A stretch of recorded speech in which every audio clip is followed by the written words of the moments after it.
अस्सलामुअलैकुम। उम्मीद है आप सब खैरियत से होंगे। चैप्टर 3 हमारा वाइंड अप हो गया। अब हम स्टार्ट करेंगे chapter 10 that is hire purchase and instalment purchase.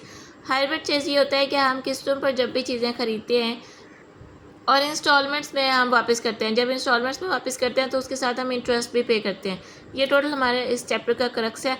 इसमें हम जनरल एंट्रीज भी देखेंगे और उसकी जो कैलकुलेशन है, कैलकुलेशन के अकॉर्डिंगली जब हम एंट्री पास करेंगे वो हम देखेंगे। इसमें क्वेश्चन नंबर 1 है हमारे पास, from the following information you required to pass journal entries in books of hire purchaser for 2 years. Cash price of machine की कैश प्राइस जो है वो 1,11,750 है। उसकी डाउन पेमेंट हमने किया 30,000 और बैलेंस टू बी पेड और बाकी जो अमाउंट बचती है उसको 3 इंस्टॉलमेंट्स में पेमेंट करनी है 3 सालों में, ठीक है। और 30,000 हर साल पे करना है। At the end of each year 30,000 पे करना है। अब इसके साथ हमें इंटरेस्ट भी लाजमी पे करना है क्योंकि ये हमारा चैप्टर इसी से रिलेटेड है। रेट ऑफ इंटरेस्ट जो है वो 5% होगा per annum on outstanding balance. Interest जो है वो हमेशा आउटस्टैंडिंग बैलेंस पे ही कैलकुलेट किया जाएगा जो बाकी बचेगा। और रेट ऑफ डेप्रिसिएशन 10% है per annum on diminishing balance method. ये हम बीकॉम पार्ट 1 में पढ़ के आए हैं, ठीक है। तो इसको हम देखते हैं। क्रक्स यूँ है कि कैश प्राइस पे हमने मशीन ख़रीदी है, उसकी डाउन पेमेंट की है 30,000, बाकी पेमेंट जो 30,000 करके हमने 3 सालों में पेमेंट करनी है। इंटरेस्ट हम पे करेंगे 5% पर एनम और इंटरेस्ट डेप्रिसिएशन जो है वो 10% per annum diminishing balance method पे कैलकुलेट करेंगे। इसका सबसे पहले हम ब्रेकअप टेबल बनाएंगे। ब्रेकअप टेबल में 4 कॉलम्स या 5 कॉलम्स हम बनाते हैं। सबसे पहले डिस्क्रिप्शन, फिर कैश प्राइस, फिर उसके बाद इंटरेस्ट जो हमने कैलकुलेट करना होता है और फिर कैश प्राइस जो हमने रिमेनिंग पे की होती है और टोटल एंड में। इसको आप इंटरेस्ट और कैश प्राइस को एज एन इंस्टॉलमेंट भी कंसीडर कर सकते हैं, ठीक है। तो स्टार्ट करते हैं। हमने मशीन परचेज़ की कैश प्राइस पे 1,11,750 पे। उसके बाद हमने डाउन पेमेंट कर दी 30,000 की उनको। कैश में पेमेंट की है तो आप यहाँ पे कैश में पेमेंट कर दें। इसमें भी इंटरेस्ट इंक्लूड नहीं था जो हमने डाउन पेमेंट की, तो हमारे पास टोटल 30,000 है, हमने यहाँ पे उनको पेमेंट कर दी। अब आउटस्टैंडिंग बैलेंस पे हम इंटरेस्ट कैलकुलेट करेंगे। कितना बचा हमारे पास, इन दोनों को सब्ट्रैक्ट करेंगे तो 81,750 हमारे पास अमाउंट बचती है। इस पर हम कैलकुलेट करेंगे इंटरेस्ट। 5% इंटरेस्ट है हमारे पास पर एनम, तो 5% इंटरेस्ट हमारे पास 4,088 रुपीज़ बनते हैं। उसके बाद हम करेंगे कि हमारे पास बैलेंस अमाउंट कितनी बचती है जितनी हमने उनको पेमेंट की है। टोटल तो हमने 30,000 पेमेंट किया लेकिन उसमें से इंटरेस्ट कितना था और पेमेंट कितनी हुई है। तो अब 30,000 में से 4,088 रुपीज़ माइनस करें तो 25,912 रुपीज़ की हमने उनको पेमेंट की है, ठीक है। अब हमने उसको मतलब पेमेंट किया कि हमने उनको कैश प्राइस ये पे किया है, इंटरेस्ट उनको इतना पे किया है, टोटल हमने 30,000 पे किया है। तो अब जो आउटस्टैंडिंग अमाउंट होगी इंटरेस्ट को निकाल के उसको हम यहाँ से माइनस करेंगे और टोटल हमारे पास आ जाएगी 55,838 रुपीज़। इस पे अब हम कैलकुलेट करेंगे इंटरेस्ट। आउटस्टैंडिंग बैलेंस पे इंटरेस्ट कैलकुलेट करना होता है 5%, तो ये हमारे पास इंटरेस्ट की अमाउंट आएगी। टोटल हमने 30,000 पेमेंट किया है, उसमें से इंटरेस्ट को माइनस करें तो बाकी कैश प्राइस हमारे पास 27,208 रुपीज़ बनती है, तो वो यहाँ पे माइनस करेंगे इसके साथ, तो 28,630 हमारे पास अमाउंट आ जाएगी। उन्होंने हमें क्वेश्चन में 2 ईयर्स का कहा है कि 2 ईयर्स का आपने यहाँ पे इंटरेस्ट और ये सारा कुछ कैलकुलेट करना है, तो हम इसलिए 2 ईयर्स का ही करेंगे।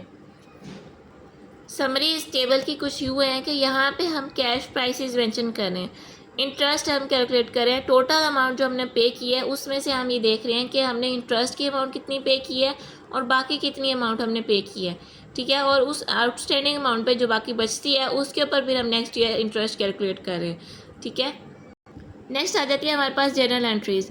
फर्स्ट ईयर में हमने मशीनरी परचेज़ की तो मशीनरी डेबिट हमारा एसेट में इंक्रीज़ हुआ, तो डेबिट और हायर वेंडर जो है वो क्रेडिट इसी अमाउंट से जितने हमने इसको परचेज़ किया था। हायर वेंडर वो है जिसने हमें बेची हैं, हम हैं हायर परचेज़र, किस्तों पे हमने परचेज़ किया, उसने किस्तों पे हमें सेल किया, ठीक है। तो वो हमारा क्रेडिटर है जिसको हमने पेमेंट करनी है। नेक्स्ट आ जाती है higher vendor debit cash account credit, जो हमने उनको डाउन पेमेंट किया है उसमें हमने हायर वेंडर को 30,000 से उसकी पेमेंट कर दी है, तो ये डेबिट हो जाएगा और बाकी कैश में हमने पेमेंट की थी तो कैश हमारे पास क्रेडिट हो जाएगा 30,000 से। नेक्स्ट एंट्री हमें कुछ ऐसे पास करेंगे जब हमने उनको फर्स्ट इंस्टॉलमेंट पे किया है विद इंटरेस्ट, तो हम इसको यहाँ से मैंने थोड़ी सी रिडक्शन की है, आपको जैसे मैंने किया है वैसे आपको ज़्यादा अच्छी समझ आएगी। इंटरेस्ट अकाउंट डेबिट क्योंकि हमने इंटरेस्ट की पेमेंट की है उनको 4,088 रुपीज़ की। उसके बाद हायर वेंडर भी डेबिट क्योंकि उसको हमने कैश में इतनी पेमेंट कर दी है, हमारे लिए उतनी पेमेंट से वो डेबिट हो गया, हमारा उतनी लायबिलिटी कम हो गई है। और बाकी बैंक अकाउंट हमने टोटल 30,000 उनको पेमेंट किया है। 30,000 का ब्रेकअप मैंने यहाँ मेंशन कर दिया है कि इंटरेस्ट की इतनी पेमेंट की है, हायर वेंडर को इतनी पेमेंट की है, टोटल 30,000 पेमेंट की है। तो ये हमारी first instalment with interest payment होगी।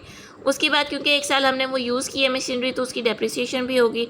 At the end of year हम उसकी डेप्रिसिएशन कैलकुलेट करेंगे डिमिनिशिंग बैलेंस मेथड पे 10% इंटरेस्ट 10% डेप्रिसिएशन। उसी अमाउंट पर जो उसकी मशीन की अमाउंट थी उस पर हम 10% डेप्रिसिएशन कैलकुलेट करेंगे, तो हमारे पास 11,175 उसकी डेप्रिसिएशन आ जाएगी।